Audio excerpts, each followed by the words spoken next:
போதை ஒழிப்பு மற்றும் நடைப்பயிற்சியின் அவசியத்தை வலியுறுத்தி நடைப்பயண பேரணி நடைபெற்றது.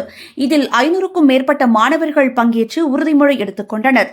ராமநாதபுரம் மாவட்டம் பரமக்குடியில் செயல்பட்டு வரும் மவுண்ட் லிட்ரா பள்ளியில் தமிழகத்தில் போதை ஒழிப்பு விழிப்புணர்வு மற்றும் நடைப்பயிற்சியின் அவசியத்தை வலியுறுத்தி ஓட்டப்பாலம் பகுதியில் இருந்து 5 முனை சாலை, உழவர் சந்தை, பஜார் வழியாக காந்தி சிலை வரை நடைபெற்ற நடைப்பயண பேரணியில் 500க்கும் மேற்பட்ட மாணவர்கள் பங்கேற்றனர்.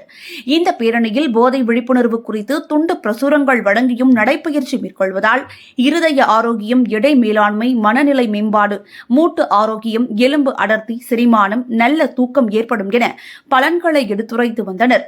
பின்பு காந்தி சிலை முன்பு போதை விழிப்புணர்வு உறுதிமொழி எடுத்துக் கொண்டனர்.